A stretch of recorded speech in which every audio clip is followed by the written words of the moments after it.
Today, Kevin and I are going to be trying the DiGiorno. This is a double pepperoni Detroit style crust pizza. It is new. It does include the pan. It was $9.99 at Kroger. And what you want to do is you want to heat your oven to 400 degrees. This is how it looks. Take the plastic off, and then we're going to leave it in the pan. So that's the good thing about these. It's really, really convenient. It's easy to stick it right in the oven. It's easy to get back out with your pot holders because it is in a pan. It says remove film from pan, optional for crispy, cheesy edges. Redistribute any loose cheese around the edges of the pizza between the crust and the pizza pan. Place the pan directly on the center oven rack. Bake for 24 minutes. So there's no in-between time. It's exactly 24 minutes. So I think the cheese looks pretty good.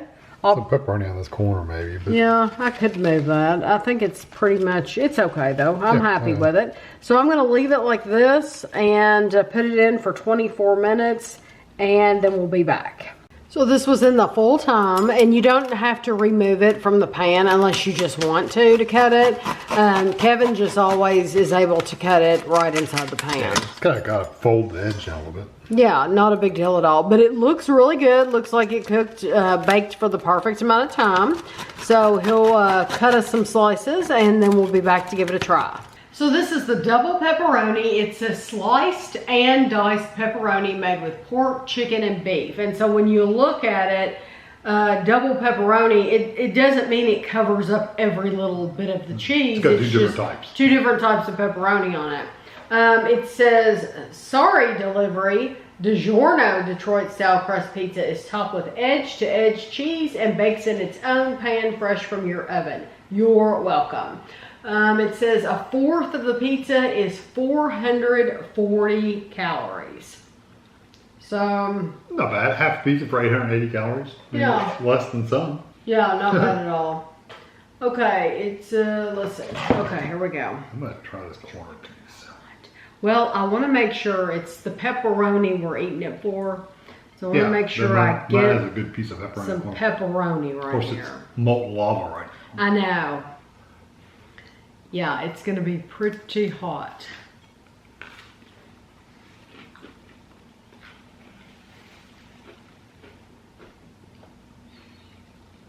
There's a little bit of like a garlicky kind of flavor. It's not as hot, like heat hot, as you would think.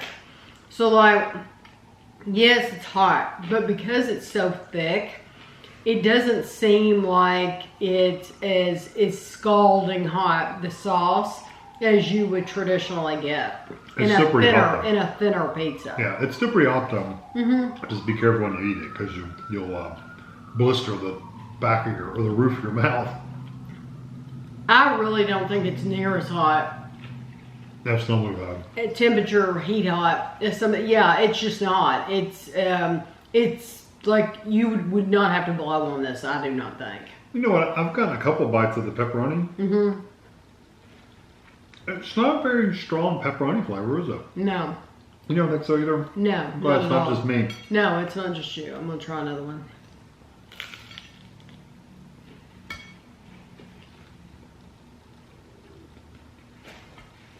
Especially the chopped pieces. The little chopped, diced pieces. There's not a lot of flavor there. And when you eat it by itself, you can taste it.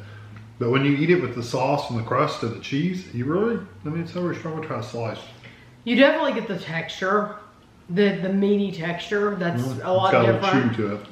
Yes, but as far as this being a really flavorful anything, it's not like over the top flavor. So even the sliced pepperoni is really not that. It needs more spice to it. It does.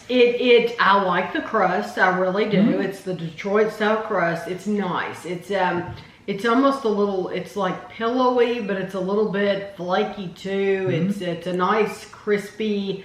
It has a crispiness to it, but it's not crunchy. It's Right, not hard. And it's also not doughy or really underdone either. It's not doughy at all. The texture's crust really nice. is really, really nice. Where it's lacking, where it doesn't live up to a Motor City pizza or a Screamin' Sicilian pizza, is totally the sauce and the cheese and the pepperoni. We reviewed the cheese one, and it was a decent pizza, but it still wasn't as good as those other brands because it didn't have the flavor. Yeah. This doesn't have the flavor either. This one's almost worse than the cheese. Because at least the cheese is, you're comparing cheese to cheese to cheese, and it was kind of like, it's pretty decent. This one is really, really lacking in the pepperoni flavor. I'm really surprised at how light that pepperoni flavor really, really is. Well, I've eaten just pieces, I've eaten slices, I've eaten dice. It's just not there. Yeah, I'm not going to turn it down, it's still good if pizza. you were blindfolded, you would be like, oh, there's a different texture there. But would you specifically know the difference between like this and ham or something else? No, you probably wouldn't, because you really can't tell that you're eating pepperoni. I might even say it was ham because the flavor is really light. Because ham generally is pretty light flavor, especially like a Canadian ham, or it's ham. It's really not, it doesn't have a lot of flavor. This doesn't have a lot of flavor. It needs some more spices in there. It definitely does. So it's one that you can get. Yeah, try it if you want to, but if you can get Motor City, get those. Yes, absolutely, 100% get Motor City. Motor City has pepperoni. Get that pepperoni because you're just going to be happier. This is easy. If you don't get Motor City, you could get this one, or if you don't get Screamin' Sicilian, you could get this one. But that would be the only case I would personally buy this again, is if I can't get a hold of the other one. Right, and I would think DiGiorno is pretty much sold everywhere. I would think probably more so than Motor City. So that'd be the only reason I'd buy it. Exactly. So I hope you enjoyed the video, and thanks for watching.